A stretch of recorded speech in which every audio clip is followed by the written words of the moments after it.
Bonjour à tous et bienvenue pour la matinale, l'émission quotidienne de CMC Market qui a lieu tous les matins à 10 heures. Je suis Nicolas Chéron, analyste pour vous servir et nous sommes aujourd'hui le lundi 8 février.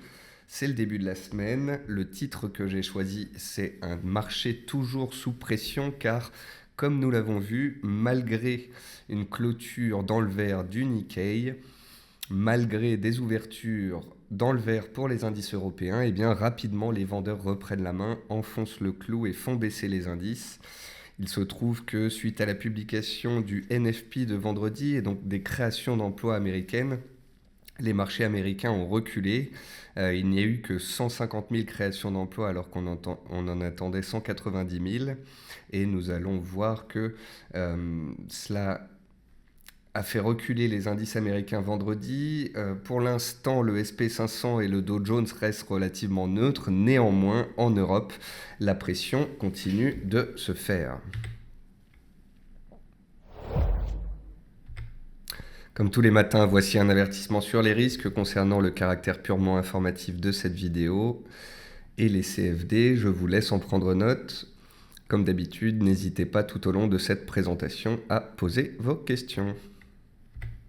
Alors, comme d'habitude, dans cette matinale, nous allons voir ensemble les dernières news, les résultats, les décalages, les annonces, le calendrier économique, puis on passera en revue des actifs sur la plateforme et bien sûr, tout au long, je réponds à vos questions. Alors, quelles sont les dernières nouvelles ?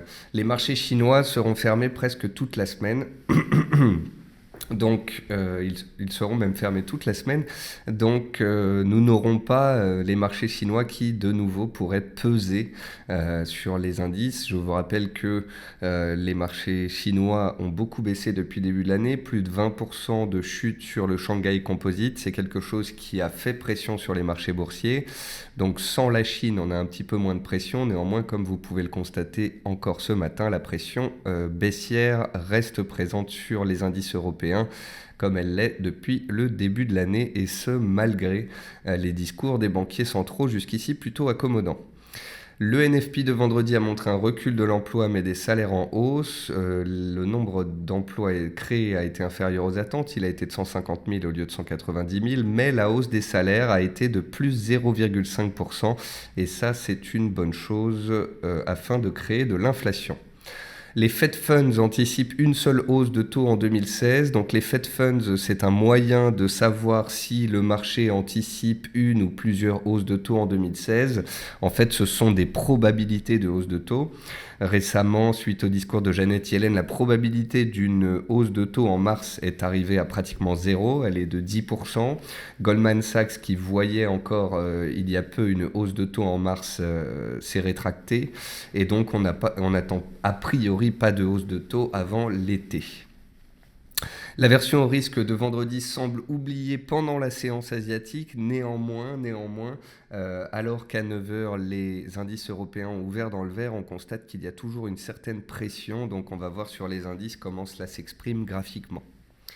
Côté entreprise, les banques italiennes, depuis le début de l'année, vous le savez, sont sous pression. Certaines banques ont perdu jusque 40% de leur cours. Elles pourraient être sauvées par le gouvernement italien. Théoriquement, nous aurons des annonces à ce sujet cette semaine, potentiellement mercredi. Casino, qui était sous pression à cause d'une note de recherche d'un fonds spécialisé à la vente des... Donc, Casino, vous savez, il y avait une note de recherche qui était sortie selon laquelle le cours théorique était beaucoup plus faible que le cours boursier. L'action avait perdu 10 à 15%. À court terme, le titre rassure. Casino et Rallye vont de pair, c'est pour ça que vous les avez toutes les deux dans les hausses du jour. En effet, Casino a annoncé une cession en Thaïlande pour 3,1 milliards d'euros, ce qui a rassuré les investisseurs. Safran recule après avoir annoncé ses ventes en 2015 et puis le titre est également abaissé ce jour par Jefferies. Et puis concernant Peugeot, la société française versera 430 millions d'indemnités à l'Iran pour être partie de son marché en 2012.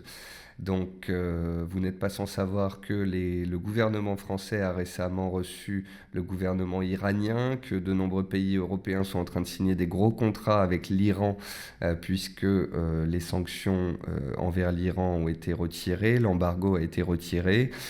De ce fait, l'Iran va signer pas mal de contrats avec l'Europe, mais l'Iran, vous le constatez, touche aussi des indemnités puisque il y a 2 3 ans, certaines sociétés s'étaient retirées de son marché comme Peugeot. Côté statistique, donc on a eu un NFP inférieur aux attentes vendredi et le point positif, c'est la hausse des salaires à noter de plus 0,5. C'est plus que ce qui était attendu, on attendait plus 0,3. Et puis ce jour à 10h30, on aura l'indice Sentix de confiance des investisseurs en zone euro. Les marchés chinois sont fermés, je vous le disais. On a peu de statistiques cette semaine. La semaine dernière, je vous avais préparé un papier avec toutes les statistiques d'importance de la semaine. On avait vu qu'il y avait des statistiques à attendre en Nouvelle-Zélande, en Australie, en Europe, aux États-Unis, en Angleterre, des banquiers centraux. Cette semaine, c'est l'inverse. C'est un petit peu le désert. Il y a beaucoup moins de chiffres économiques d'importance. Les chiffres économiques les plus importants, on les aura en fin de semaine. Donc, je voulais vous dire aussi, pour terminer cette présentation, que vous pouvez retrouver des analyses sur le site de CMC Market dans la rubrique Actualité et Analyse. Vendredi, j'ai fait un live pour le NFP, donc je vous l'ai publié sur le site pour ceux qui voudraient le réécouter a posteriori. Vendredi, je vous ai écrit un papier qui met en avant le fait que les indices boursiers sont à la croisée des chemins entre rebond et capitulation. On a des marchés boursiers qui sont sous pression, qui sont en train de retrouver leur plus bas annuel. Si on casse, si on accélère, si les indicateurs de risque s'envolent, eh bien oui, nous pourrons avoir un basculement de ces marchés en marché baissier. On pourrait avoir un 440 sous 4000 points et aller se faire peur. Néanmoins, si on réagit sur les zones de prix dans lesquelles on est, on pourrait avoir un rebond. Ce rebond n'arrive pas à se mettre en place pour le moment. Va-t-il y arriver par la suite? Nous le verrons bien. En attendant, pour le moment, on a une pression baissière toujours forte. Dernière chose, sur le site de CMC, dans la rubrique formation, vous avez tous les webinaires à venir. Pour ceux qui attendaient l'enregistrement du webinaire que j'ai fait la semaine dernière avec Tradosor sur les configurations techniques, sachez que je le posterai aujourd'hui. Voilà, donc on repasse sur les graphiques. Le premier indice à regarder, ça va être le plus fortement haussier, ça va être le Japon. Donc vous pouvez constater que l'indice japonais ne s'est pas arrêté n'importe où. Si on se met en données hebdomadaires, vous voyez bien qu'en fait, le Nikkei essaye de tenir la zone des 16 500 points. Les 16 500 points, ce sont les plus hauts de 2013, les plus hauts de la mi-2014, les plus bas de début 2015. Et donc voilà, on est en train de revenir sur cette zone de prix-là. La BOJ a mis les taux en négatif. La semaine dernière, le Nikkei a baissé toute la semaine et a enfin trouvé un support ce matin. C'est ce qui a permis à l'Europe de tenir un petit peu. Mais vous voyez que la pression continue de rester relativement forte. Le SP500, lui, le SP500, il a baissé vendredi et il est encore en baisse ce jour. Vous voyez que le SP500, le point positif de la semaine dernière, c'est qu'il avait tenu et en fait depuis 2 semaines, il était en hausse dans un processus de rebond technique. On a eu un mouvement baissier principal, un mouvement haussier de rebond technique. Peut-être que le SP500 est en train de venir tester ses plus bas. Peut-être qu'il va aller tester ses plus bas, comme il l'avait fait en fait l'été dernier. L'été dernier, on a eu un choc baissier au mois d'août et on a eu de nouveau un choc baissier au mois de septembre pour créer des doubles creux et redémarrer à la hausse. Souvent, le marché a besoin d'un double creux, d'un double bottom, d'un double appui afin de repartir à la hausse. Donc le scénario numéro 1, ce serait un scénario de double bottom où les cours en fait seraient en train de revenir tester les plus bas annuels avant éventuellement de rebondir. Le scénario numéro 2, c'est qu'on casse les plus bas, qu'on aille chercher les 1820 et qu'on passe sous ce seuil, auquel cas il pourrait y avoir du grabuge sur l'ensemble des marchés boursiers. Donc en ce début de semaine, ce que je constate, c'est qu'il y a toujours une pression vendeuse, toujours des indices. Alors il faut faire bien attention, hein, vous avez des indices qui sont beaucoup plus stables que d'autres. Les indices américains, par exemple, sont beaucoup plus forts. Si les US perdaient 2-3% pour aller chercher leur plus bas, eh bien l'Allemagne pourrait inscrire de nouveaux plus bas annuels. C'est d'ailleurs ce qu'on est déjà en train de faire. Le CAC 40, lui, pourrait pareil aller chercher ses plus bas annuels. Il n'y est pas encore à 4100 points, voire à laisser faire peur jusque les 4000 points, le fameux seuil psychologique.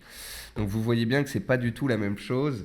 Alors que le SP500 est encore à 3-4% de ses plus bas, la France est sur ses plus bas et le DAX inscrit aujourd'hui même un nouveau plus bas. Donc en gros, vous pouvez noter que nous avons des indices qui sont beaucoup plus haussiers que d'autres. Si vous êtes plutôt acheteur et haussier, eh bien le Nikkei et le SP500 vont plutôt être des indices plus forts qui tiennent mieux. Si vous êtes vendeur et baissier, vous allez plutôt privilégier, comme je vous le disais, le DAX. Le DAX qui déjà la semaine dernière n'arrivait pas à se reprendre et qui au final est en train d'inscrire un nouveau plus bas annuel aujourd'hui. Donc on voit bien que le DAX est ici sous pression et sans catalyseur, sans sell-off, sans vente panique, sans qu'un point bas à un moment soit créé par une accélération baissière, eh bien on ne peut pas rebondir franchement. Donc pour le moment, tant que vous voyez que le DAX ouvre la séance et est sous le cours d'ouverture, c'est que les vendeurs prennent la main. Donc il faudra vraiment attendre à un moment que le DAX arrive à faire une mèche basse, un marteau, une figure de retournement, soit en chandelier japonais, soit une figure de retournement chartiste. Tant qu'il n'y aura pas de ça, ça restera sous pression baissière. Voilà. Le CAC 40 est aujourd'hui le plus fortement en baisse en Europe. Jusqu'ici, il tenait bien. Là, il est un petit peu en train de rattraper son retard. Je vous rappelle que sur les marchés, on a deux secteurs qui ont pesé grandement depuis le début de l'année. On a d'une part l'énergie qui a continué de tirer les indices à la baisse. Et puis, on a les bancaires qui, depuis 2-3 semaines, sont particulièrement vendus, baissières. Et c'est ça qui fait peur aussi aux investisseurs. Donc faites très attention. Alors, ça veut dire quoi tout ça? Ça veut dire qu'on a un marché baissier, ça veut dire que les vendeurs ont la main, ça veut dire que pour l'instant, il n'y a pas de stratégie d'achat, de retournement qui a réussi à se valider. Il n'y a aucune cassure haussière qui a eu lieu, donc ça veut dire que les vendeurs gardent la main. Donc soit vous décidez d'être baissier, de jouer la vente, de mettre à profit la tendance, soit vous attendez bien patiemment, bien gentiment qu'une accélération baissière ait lieu, qu'une vraie réaction haussière ait lieu, et alors on verra éventuellement pour parler d'un scénario haussier, excusez-moi. En attendant, acheter les indices revient à acheter un couteau qui tombe. On avait vu en milieu de semaine dernière que les indices tentaient de tenir. Une fois, deux fois, trois fois, on avait eu des mèches. Mais le fait que les vendeurs enfoncent le clou et qu'on casse les 4180 dès ce matin n'est pas quelque chose de positif. Donc voilà, attention aux indices, ça continue de glisser, c'est toujours baissier. Et pour l'instant, les vendeurs gardent la main. C'est donc typiquement des marchés où vous pouvez choisir de vous diversifier. On va le voir ensemble sur des marchés comme les devises ou les matières premières. Avant cela, je passe en revue quelques actions. Donc dans les actions, vous pouvez voir Sodexo qui a détaché un dividende. Vous pouvez voir AB Science, Genfit et Selectis qui sont des valeurs biotechnologiques qui sont toujours délaissées. Je vous ai dit que depuis le début de l'année, les biotechnologies étaient délaissées, que ça pourrait continuer d'être le cas. Ce sont parfois des bons dossiers, mais ce sont parfois des dossiers surévalués ou bien des sociétés dont les cours sont peu volatiles et donc on peut avoir de fortes chutes. Il est intéressant de voir Parrot aussi. Parrot, je suis passé sur le graphique journalier tout à l'heure et je me suis rendu compte qu'on était en train de retourner sur les plus hauts de 2000, sur les plus hauts de 2014, les plus bas de début 2015. Donc Parrot, c'est un titre qui s'était envolé de 20 à 50. Là, vous voyez le graphique corrigé suite à l'OPA, donc c'est un graphique qui va de 15 à 37. C'est intéressant de surveiller, de voir ce que Parrot fera dans la zone des 15-16 si on y va, puisque ça correspond à une grosse zone de soutien.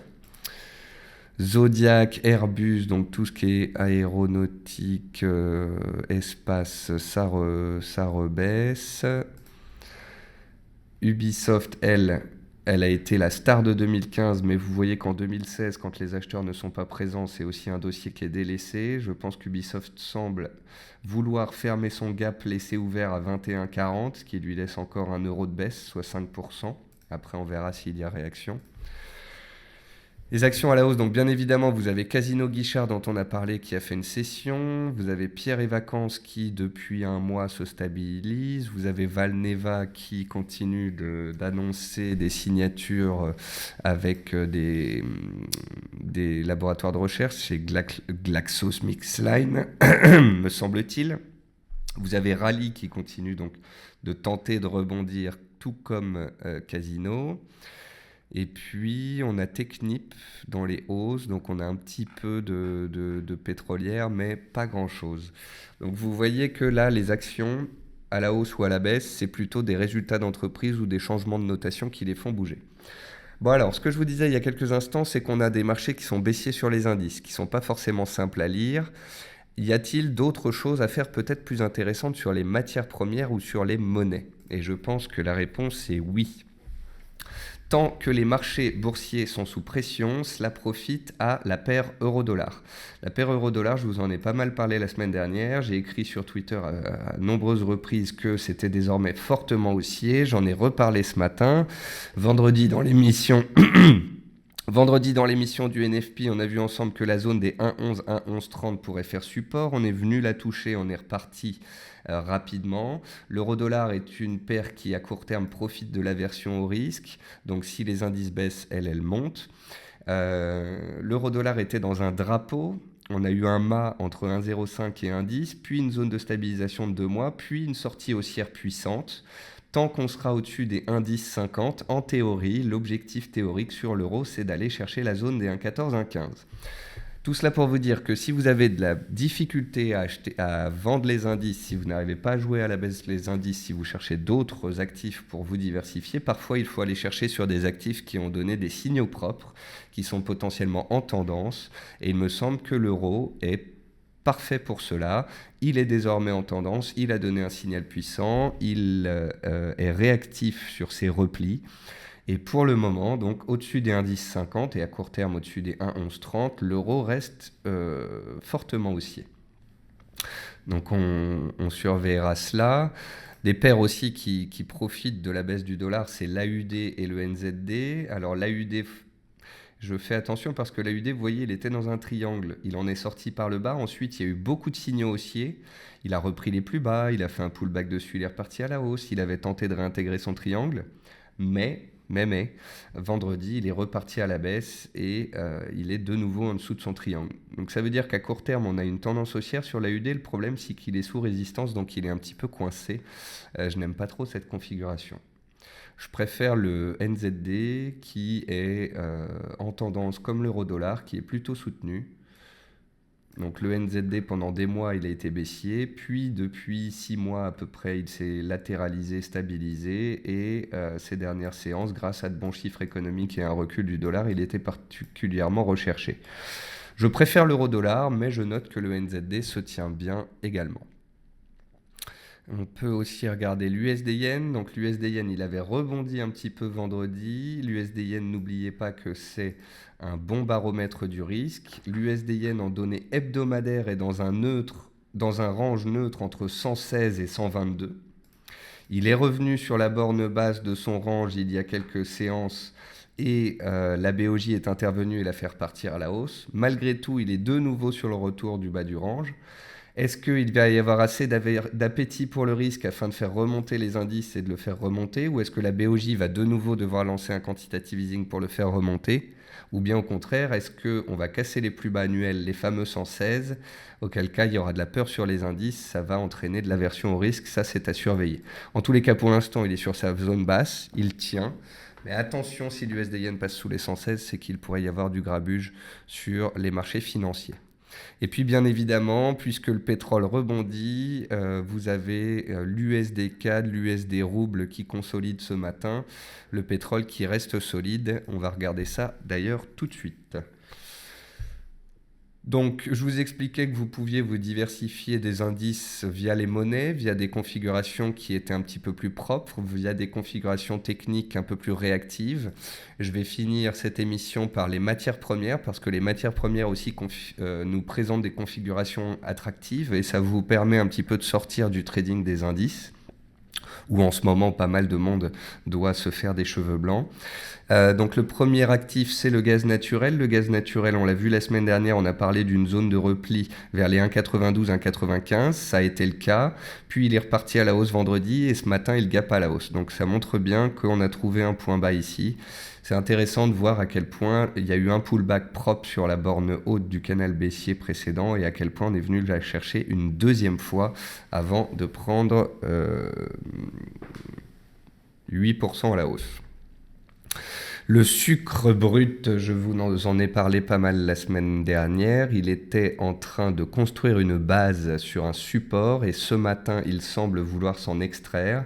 Donc le sucre, je vous ai montré qu'on avait eu un fort mouvement aussi en fin d'année dernière. Puis on a eu une consolidation en ce début d'année qui était peut-être le moyen de revenir sur des supports et de se placer pour jouer un mouvement haussier. Et vous voyez que la hausse semble prendre le pas.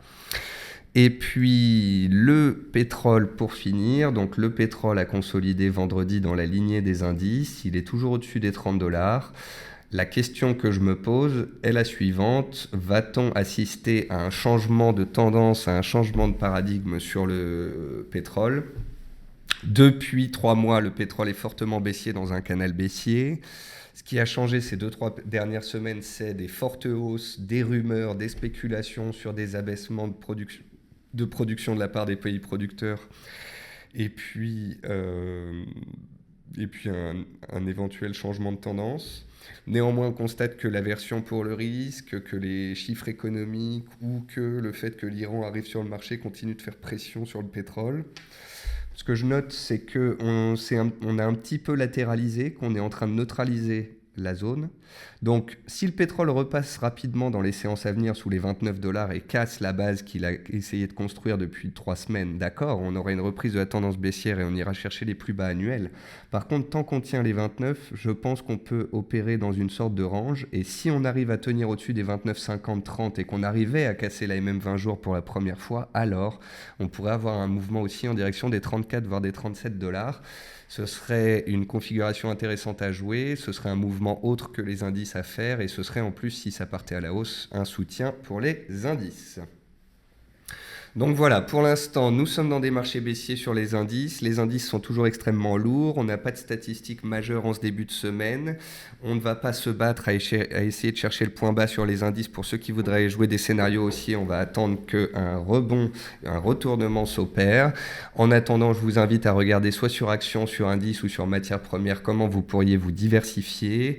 Le sucre ou le gaz, c'était des situations techniques intéressantes. Le pétrole, pour l'instant, ne nous en donne pas, mais il est à surveiller, comme je vous l'expliquais. Et puis, sur le Forex, il y a des configurations intéressantes à suivre. L'euro-dollar me semble attractif en tendance haussière tant que les indices resteront sous pression. Donc voilà pour ce début de semaine. D'ici demain, vous aurez donc la vidéo du jour plus un papier plus l'enregistrement du webinaire de Trado avec qui j'ai fait cela la semaine dernière.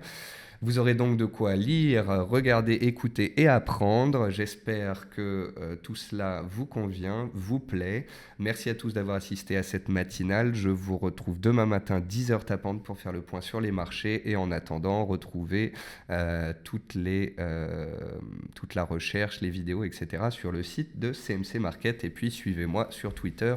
Je commente les marchés tous les jours au quotidien, tôt le matin jusque tard le soir. Voilà, je vous souhaite à tous une bonne journée, un bon appétit, une bonne séance et je vous retrouve demain matin.